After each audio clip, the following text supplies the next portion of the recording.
Bakit si Lizzie pa, Charlie? Bakit ang kaibigan ko pa ang pinatulan mo? Dahil si Lizzie, binigay niya ang buong sarili niya sa akin. Ano?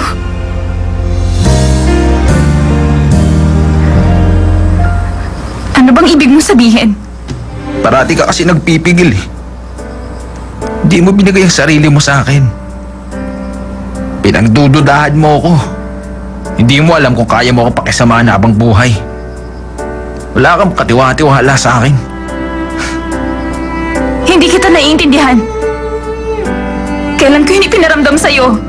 Sabihin mo para maintindihan ko. Oh, kita mo na. Hindi mo alam ang mga sinasabi ko, Julian. Makinig ka.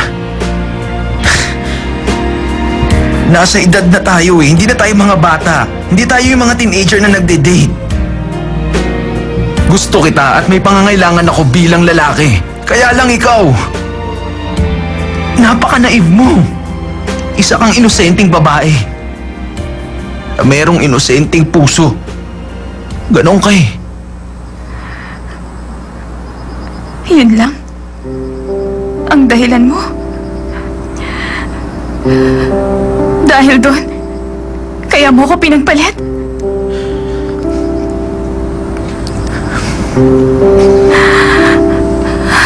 Charlie, alam mo ba, bumibilis ang tibok ng puso ko. Sa tuwing hinahalikan mo ang mga labi ko, kinikilig ako kapag naririnig ko ang boses mo. Nang tinawagan mo ako kanina,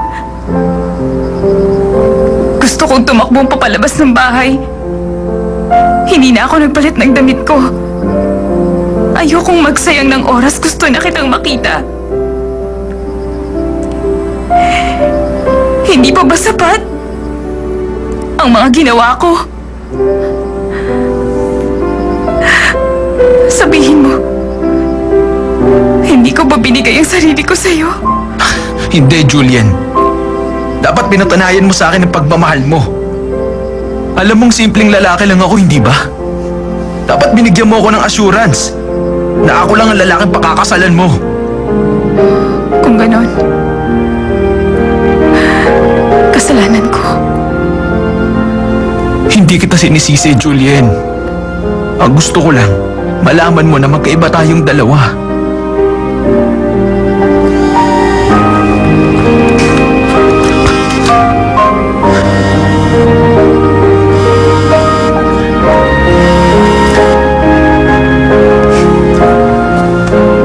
Ano yun? Hindi pa tayo tapos mag-usap. Bakit ka umalis? Umuwi ka na para magkalinawan tayo. Bilisan mo. Gusto Mamaya na tayo mag-usap. Gusto kong maging malinaw ang mga bagay-bagay sa atin. Tama na nga, Lizzie!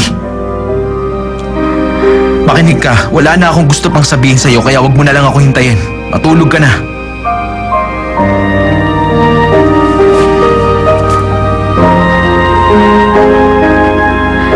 Kung ganon, nag-live-in na kayo ngayon ni Lizzie?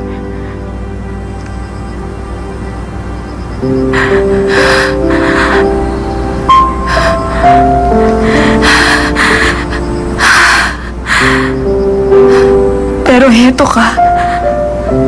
Nagpunta ka rito para makita ako. Hanggang sa huli, pinagmukha mo akong kawawa. Ang sakit. Ang sama mo. Paano mo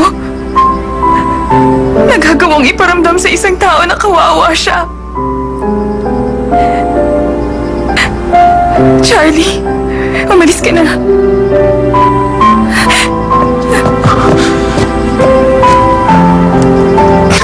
바보처럼